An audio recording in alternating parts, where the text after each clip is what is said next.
Welcome to Cryptocurrents, the weekly podcast by people working in crypto and blockchain and talking about everything you need to know in crypto, blockchain, and finance.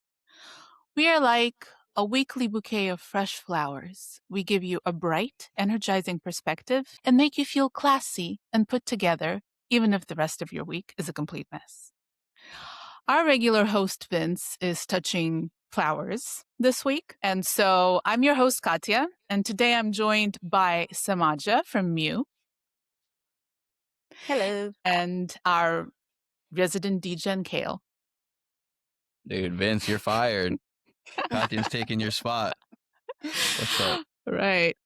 First, let's talk about some maybe boring news. I don't know. So, the Clarity Act, which is the Digital Asset Market Clarity Act, which is the Stablecoin Act, has been not having a good time. It was postponed in January because there was a holdup about stablecoin yield. So that's the crux of the issue. Banks don't want there to be stablecoin yield because that comes in competition with their bank deposits, savings deposits yield. And organizations like Coinbase, notably from Brian Armstrong from Coinbase, are saying that if the act goes forward with that sort of provision, then there's really no point to it. And so what happened this week is that it moved forward a little bit, but the language now is saying that there's no yield for stablecoins deposits, but there may still be rewards for stablecoin activity. So like things with DeFi. So crypto industry is disappointed, like very critical of this and saying there's no point to it at all.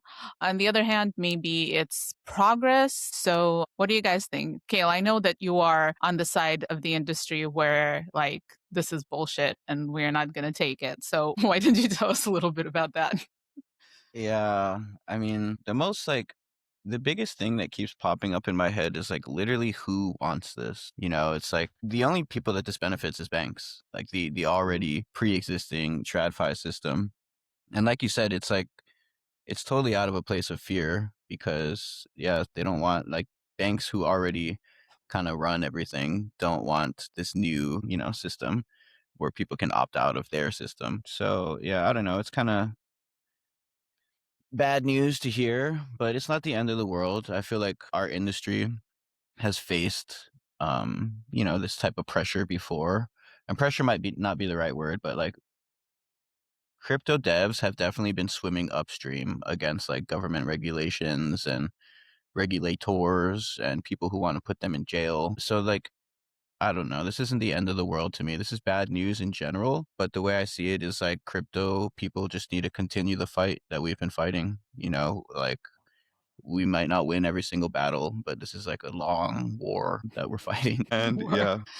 Well, and also I think like the phrasing around what is allowed rewards. So passive yield is not allowed of just stable coins just sitting there. But if they are used in DeFi, deposited into something, then rewards are allowed. So I feel like that might be a thing that is fairly easy to get around, like create a product where you know. Yeah.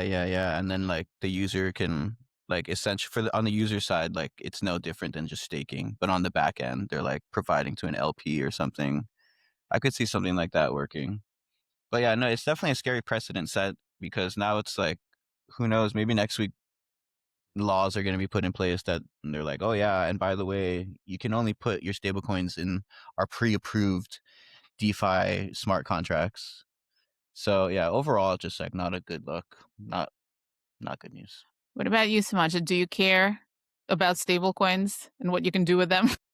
I don't know that, I'm being completely honest, I don't know that I care, but I feel like it should be allowed. I feel like the banks are like fearing competition, so they're just putting any roadblocks in the way so it won't advance to something more to give the user or, the middleman more access to their money. So I think it sucks that, it is, but I feel like Katya said, is a step forward.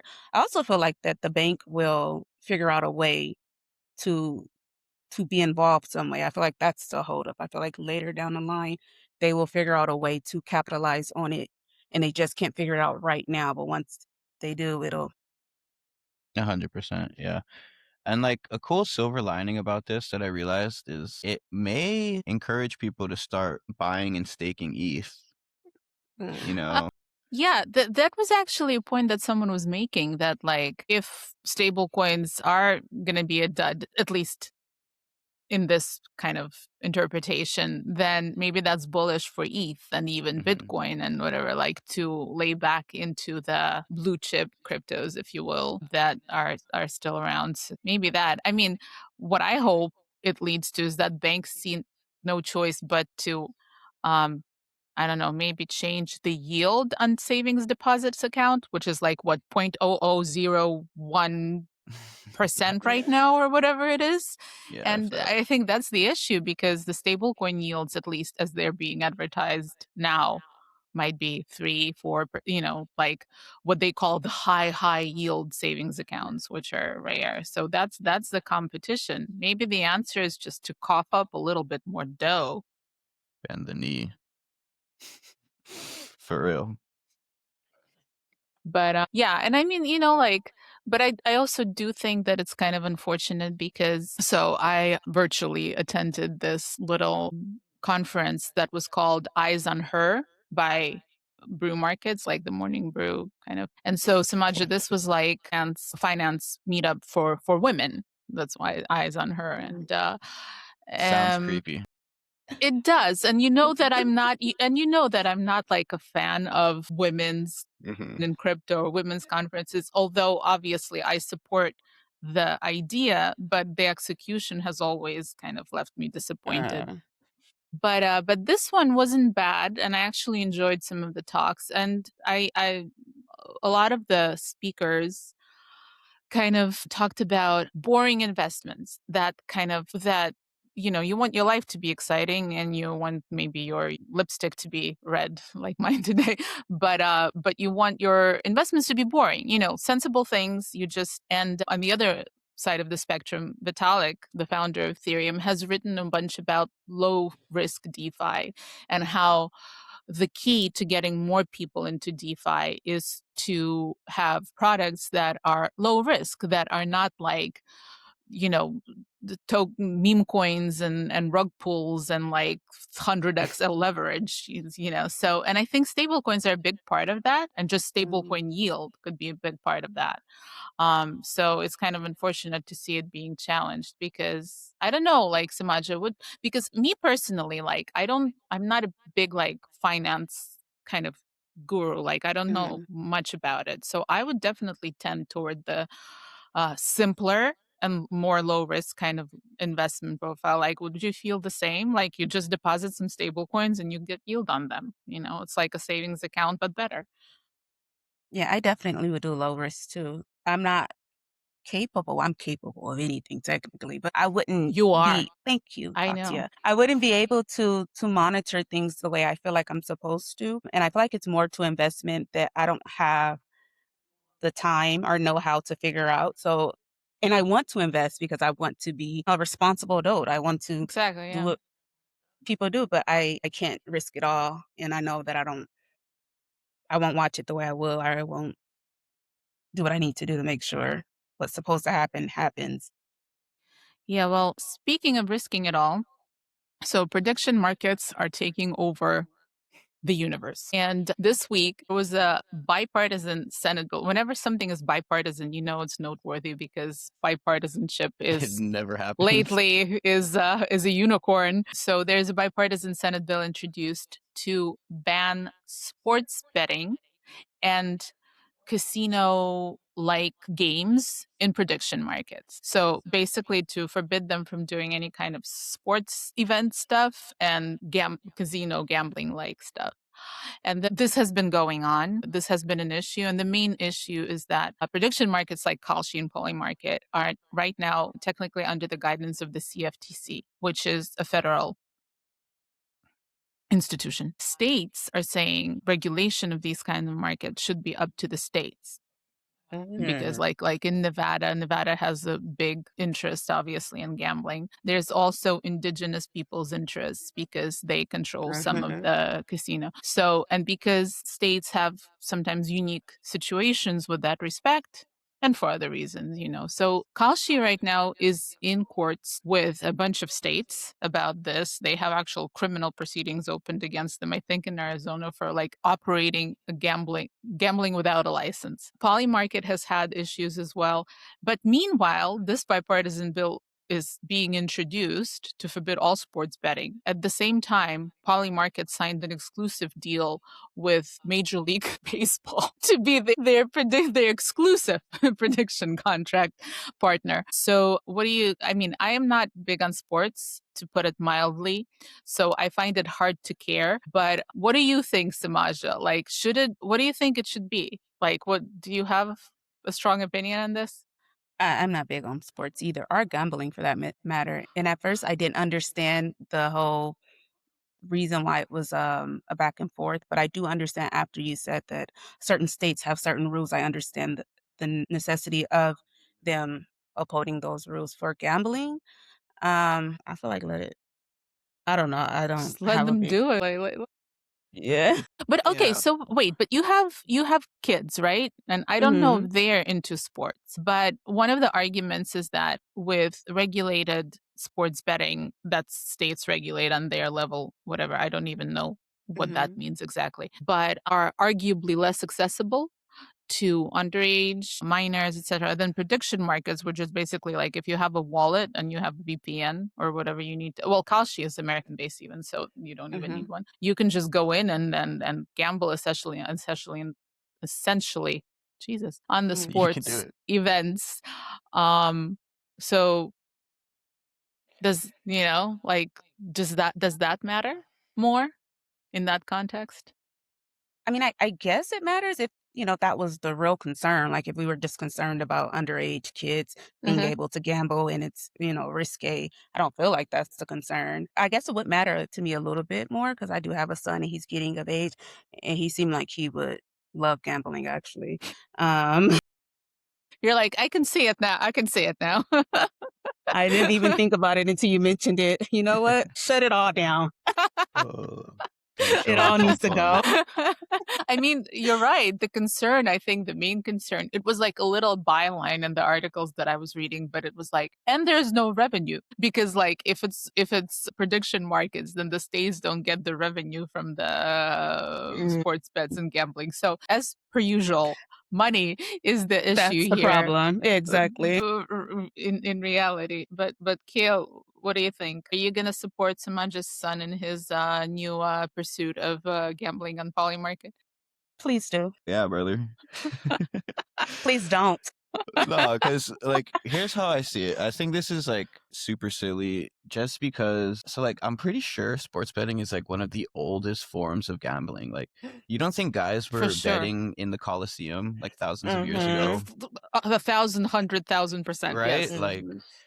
so like these government agencies, they can do what they want to do. They can try as hard as they want to try to like get their fingers in the pie and Yeah. regulate sports betting, but if guys, I say guys, but I mean like if people want to like bet on But if it's usually, gonna but rain or usually, not. guys. Guys, Yeah, exactly. yeah, yeah. Usually dudes. Like if people want to bet on like whether it's gonna rain or whether the football is gonna land on this yard line or that yard line, it's like you can't stop that. Like Yeah. even if you try, it's like people are gonna be in their living rooms in front of their Mhm. TV putting money on a coffee table, like betting on Yeah. who they want to win. So Yeah. this seems futile to me. I don't understand what the point is. It feels like a waste of Yeah. energy and resources. And like you say, it's always been here, so I don't understand the importance of trying to figure stuff out now. No, I did when I exactly. looked it up, the prediction betting, and the things that people were betting on seemed a little bit crazy. Like they were betting on the war, they were betting on when a certain official would die. Like it was really bad. So I thought that was a lot, but I don't think that that's the concern. I don't think the concern is for the people and how they're using it. I think it's something more. I mean, now that you mention it, I feel like that is the most valid concern because, like, if anything, they're probably concerned about insider trading. Because, like, if it's just like Mhm. a bunch of people in a living room betting, like, they don't have the same influence that like somebody with insider information who wanted to create Mhm. a market on Polymarket who can potentially extract like millions and millions more because it's like anybody can join this market. Yeah, I agree. So, I mean, yeah, I don't know. Yeah, The I more I think mean, about it, there's reasons, but no, yeah, and the thing is that both Polymarket and Kalshi think not unlike you do. I think Kale and their response to some of this pressure has been in the past weeks to publicize their efforts to reduce insider trading, to create more rules against insider trading. Mhm. Polymarket teamed up, I forget already, with a security firm yeah, I saw that. to work on their infrastructural issues to address insider trading. So yeah, I do agree. I guess prediction markets are kind of not unlike social media in that you can do a lot of things on them, and some of them are innocuous and some of them can be even helpful, like because people do say that prediction markets can be more accurate in Mhm. estimating people's sentiments about certain things than any kind of research you could do. But yeah, it is important to have safeguards. Like I read a crazy story that um a journalist who published something about a strike in the war in Iran, I think, and he was found and pressured by polymarket gamblers who bet it the other way to retract his story Mm, and to kind of like, so that sort of thing you're like, yeah, that is a yeah, legitimate genuine problem. So yeah, so I think it's about establishing kind of like regulations and guardrails and holding these companies accountable. And in yeah. this case, I guess you got to wonder, is a federal agency like CFTC more able and empowered to make that happen, or individual states Mm. are going to be able and empowered to make that happen on Uh, each individual level, which I don't know the answer to. I'm not, but Yeah, I it's a guess good that's question. I'm that's the generally a question. fan of like local governments, because it's more decentralized that way. But Right. And so I guess it is in the end about protecting users, miners included, but you got to wonder who can do the job better. I bet, yeah. And speaking of protecting users, so in the another addition to the long and storied history of crypto losses and hacks is the Resolv Protocol. Not hack, technically, exploit this week. And what happened was Resolv Protocol is a yield-bearing stablecoin protocol. Speaking of stablecoins and bearing yield, but it has its own stablecoin US, and this week, I guess a few days ago, last week, an attacker was able to mint 80 million USR coins. Sheesh. And because this was, far more coins that the protocol could support with the collateral for the stablecoin depegged from $1 to 2 cents, not even 20, 2 cents. So all the way down. And the attacker was able to extract $25 million from an initial deposit of $100,000. Mm. But what happened, the interesting part, if anything, about this is that we're used to seeing smart contract failures, like smart contracts that weren't audited enough or whatever happened.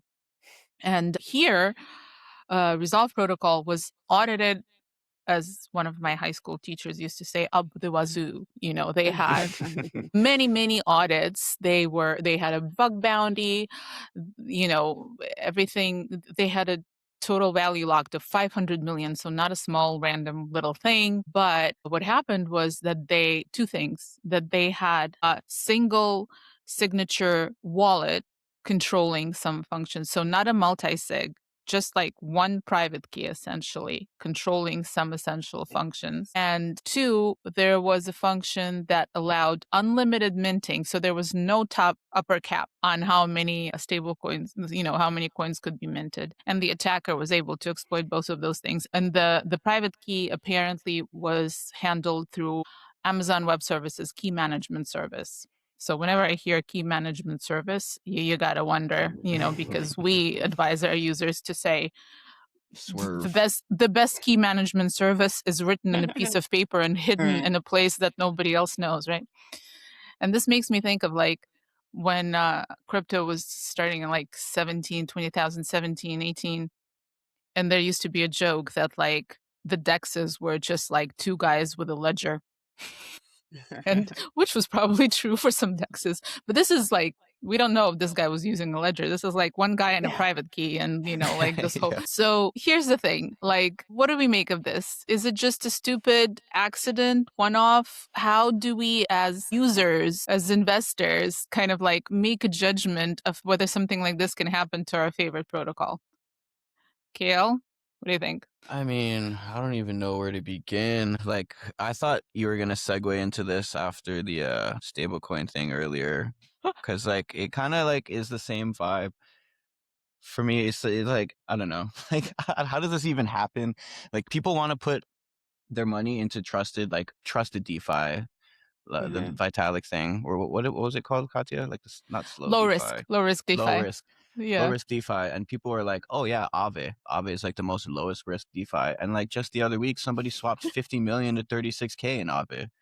So it's like the trust in the DeFi ecosystem has eroded to like basically zero.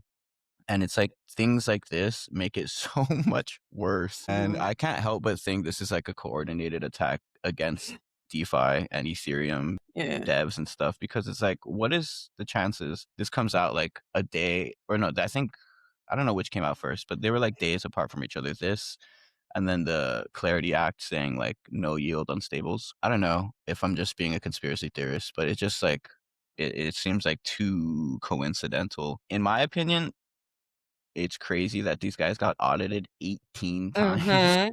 They were Mhm. audited 18 times, and the audit didn't catch it one time. And not only did the audit not catch the I guess I can call it a bug or exploit that like allowed somebody to mint unlimited amount of stables. Not only that they didn't catch it, but it wasn't like listed anywhere either prior to any audits. It's not like in their documentation that like, oh hey, by the way, there's like this thing in the code that we can mint whatever we want. So yeah, all around bad luck for DeFi. People are not going to want to use DeFi. Mhm.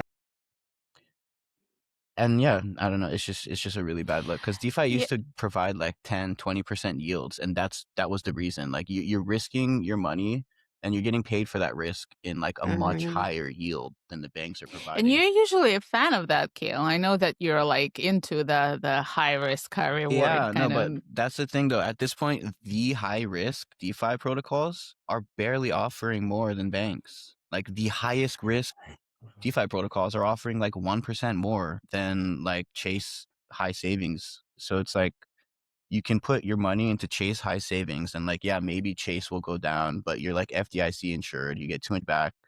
But it's like, or you could put all your stuff in a DeFi protocol and get like 1% higher yield, but then you lose all your stuff. So I don't know. Jeez, I never thought we would see this in real time. We're seeing Kale's No, ideals like, come crashing down around him. Oh my no, that's the thing. God. It's like, I'm still for sure, like, by all means, I am an idealist. You know, like, I want to see these DeFi protocols, like, do what they need to do to win trust back. Mhm.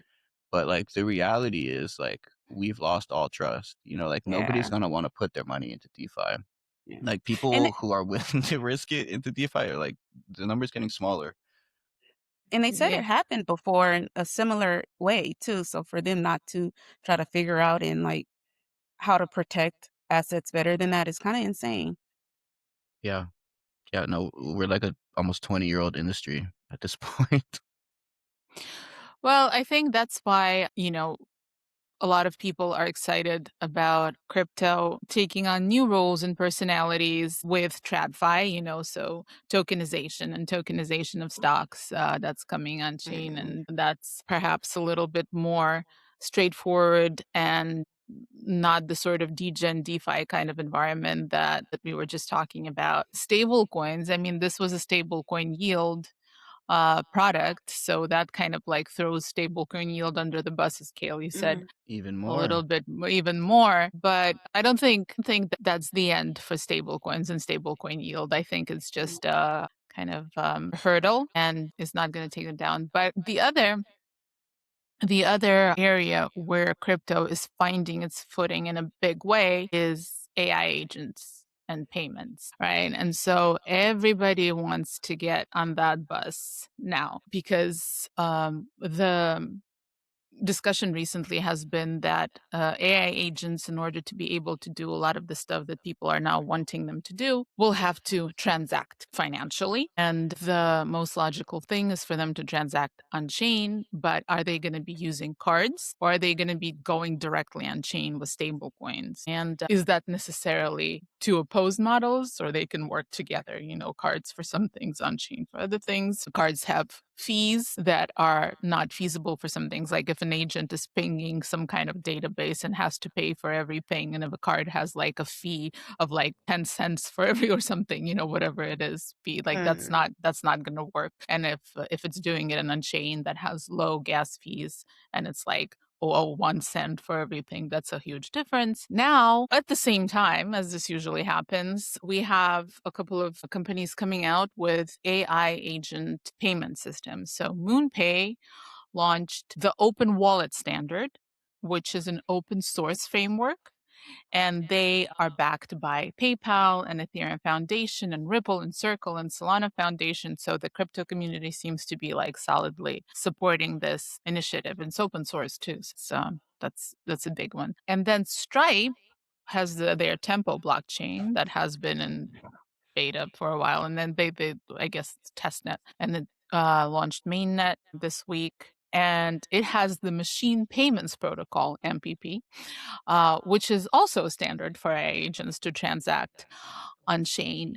And then, if that's not enough, Trump's little outfit, World Liberty Financial, launched an Agent Pay SDK, also an open source standard, but only for their USD1 coin. So, like, to make to have agents transact in that stable coin specifically. And everyone is very excited. But I know that Semaja and I are AI deniers in a little bit. And so I am less excited about just AI agents being able to pay for everything with my card. But Kale, what do you think? Dude, I'm so excited. I'm That's so crazy. The eye roll, stoked on the this. eye roll on Samaj. That's insane. No, okay, so like a couple things. First of all, like you said, like Trump has his own, like only for USD1. So like before this open standard, MoonPay's open standard, it already existed that like you can get your agent on chain doing things, but it was like it's a fractured ecosystem. You have to choose what do you want your agent to use Trump's thing? Do you want your agent to use this dev's thing? Do you want to try this dev's?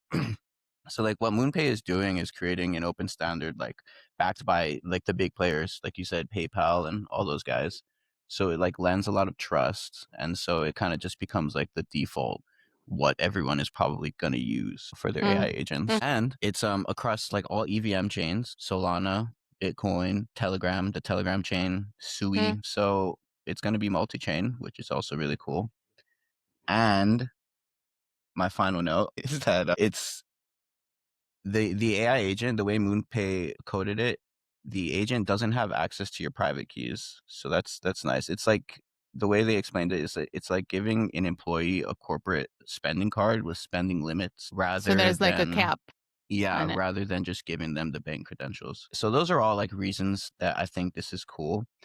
As far as like what you can do with it, like, dude, you're telling me you wouldn't want to just like type in Telegram to your AI agent like, hey, go make me money today. And then it comes back and it's like trading on Solana, making you money like as you sleep.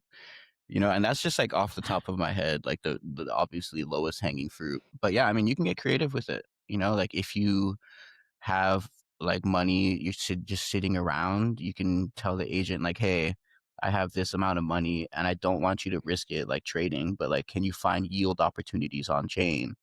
And like maybe spread it equally so that like if one blows up, I still have this amount, or so it's like you can get really creative with it, So and do it's still the you beginning. So you just yeah. plug it into whatever wallet you have And whatever agent you're using, like, how does it work? I don't know. I haven't like looked too much into it. I'm gonna look into it. Like I'll know how it works by the end of the Immediately. I'm gonna weekend. look Yeah, into it hundred as percent, soon dude. as this podcast is over.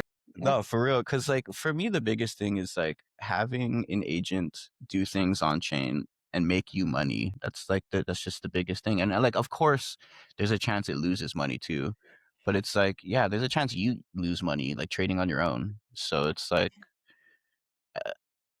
yeah, the way I see it is just like having an employee. It's nice. It's nice to like have an employee. That's Semaja, crazy. do you want an employee that's making money for you? Not an AI employee that's making money for me, no. And the thing is, like, I'm I'm not old school, but I come from old school, like, values. Like my grandma say, "Don't trust the banks, hide your money under the mattress." I would never allow AI to control anything like that. The thing I have in the kitchen, I don't wanna say her name, but she's related to Amazon. I tell her to play a certain radio, and she says, "Let's listen to something different," and she'll put Frank Alexa, play Sinatra on. country music. Oh my god. Yeah, Seriously? Because I don't yeah. use that. It will wow. And she's like, "Let's listen to something different." And then I'm listening to whatever she wants me to listen to for the next 30 minutes until I unplug her and plug her back in.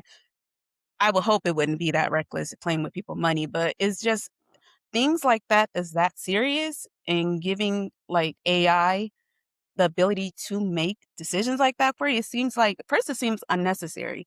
In the world that we can say AI make me some money and it makes us some money, that's awesome. But I don't imagine that'll happen anytime soon.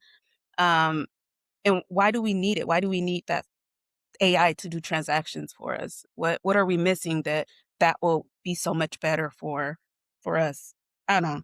I have a whole thing with AI, so most AI No, things no, I won't I support. do too. We did talk with Kaylin Mintz, and I think this was off air, but we Mhm. did talk about AI the other day. I mentioned that my thing is like people want to have agency. It's one of our main characteristics as humans. We want to affect change upon the world around us. We want to Mhm, feel in control. We want to know that what we do matters, you know. So, mhm, and for a lot of these things, like some people, a lot of people enjoy making their own financial decisions, you know, enjoy making their own decisions about what they want to trade. mhm, And it's interesting because, you know, when we started talking about this, Kale was immediately like, you know, the agent can go online and trade for you, and you know, and that's what comes to your mind. And I'm like, can I get them to find a nice dry cleaners and pay for it and drop off my dry cleaning and pick it up? And the so, you hard know, stuff. it's like those memes you see online where people are like, there's a woman doing laundry in her house and she's like, when is AI taking over my job? Like soon? No, Is but it gonna be soon? I You bet you know? if you told it to find you something to dry clean your clothes, it would like find somebody on Craigslist. Yeah, I And mean, right? And that's then bad too. yeah, I know. And then some strange man shows up at my Mhm. house and was I like, mean, Yeah, give yeah, me your have your cake give and me eat your it too, you know. clothing, you know? And I'm like, what exactly. So yeah, no, I agree. At this point, I still agree with so much that I am very, very hesitant to give AI and you know, those tools that like you give them access to all your email and all your files and like tell them just like Mhm. organize my files and they erase half of your drive. I am, you know, not into that as of yet, right? Yeah. But I do appreciate what Yukil said. Like if you give it a cap, a hard cap, and you're sure that it's not gonna hack you and extend beyond that, or like people say about OpenClaw that it will do anything to, you know, once you give it an assignment, it will murder people to you know, To get it done. to achieve it, to get it done. If I'm certain that that's not going to happen, then you know, maybe I would be willing to play it around a separate wallet with a Yeah. separate key, you know, like all of Mhm. that, and experiment with it. But I do, again, when I think of examples of what would be nice is that, for instance, like I read a lot and I read a lot of articles online. And if I could get a thing set up where, you know, I could get an AI to search things that I'm interested in and find articles. And then if they're paywalled, it could pay micropayments for each, and if those publications were on board to get micropayments per article without subscriptions, and You then could literally set that up right now. yeah, and at the end of the week, like I would have 10 articles for me to read, nice bound, I don't know, printed out if I wanted them printed out, and all paid for by this AI, and I have them in my hand. Like that is something like I don't think of trading. I think of things like that, like kind of I guess more of like an executive assistant type of job. Maybe if it had like coins, like when you play the game and you buy coins for the game, maybe if the AI agent had like those little coins and like you say the cap, but So much as like stay away from my dollars. no.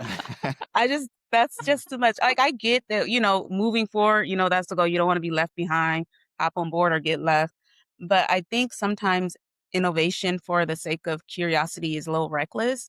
And I think when it comes to managing people money, and even when it comes to AI, because I'm a tester, even when AI is making certain websites and certain builds, it always needs to be a manual tester. So if you are making something that this important and it have one little flaw or one bug or does something, that's somebody's livelihood. And I don't know, it just seems too risky for me. So I'll And stay where I'm at. because Semaja, Semaja is a QA professional, so she knows how much stupid shit can go wrong with the Mhm. program Yeah. at any point of its development. And it's interesting because I was telling Carly that I was looking into the whole AI thing because they've been pushing AI a lot, and I was looking into it as for QA. So I looked up AI for QA, and the site said make QA testing 400% faster. And I'm like, oh, okay, let's see how this works. And they're like, sign up for a consultation. So I'm going to type in my information and sign up for a consultation, sell me something. And the website broke. And I'm like, what's happening? Vibe coded Like, website. what are we doing? Yeah. So, No, so I was like, yeah. no. So yeah, like we are at a point where it can be really great or it can break your entire computer. So, which is why Kale, a great proponent of AI, bought himself a whole separate computer to That's play funny with that you AI brought this up. I on. was gonna bring this up off air when we finished. No, But yeah. yeah. So dear listener, if you're impressed by Kale's adoption of AI, just know that he bought a cheaper separate computer that he needs not worry about where he is about to take over the world. So Yeah, no, I was gonna say just be a little bit disingenuous there. You're a this. fake supporter. I see. Yeah. Who, me? Well, What? Yeah. Nah, Backup for dude. your backup, huh? Nah, no. I was well. gonna preface this, but like we're 40 minutes deep already. But like since I'm being cornered, um, no, yeah, the security precautions exist for a reason, and so that's why people are buying computers to mess with this. But yeah, I bought the computer and then Claude came out with their open Claude killer like the next day, so it was kind of pointless. But it is what it is. Well, but as Kale mentioned, we are a little bit over time, but we had some great fun. And you know what you don't need a separate computer for? Is to listen to our podcast. You can do it on your phone, on your computer. We are not going to mess with your system. We are only bringing the good things and completely safe and enjoyable for you, dear listener. And we'll see you next time. But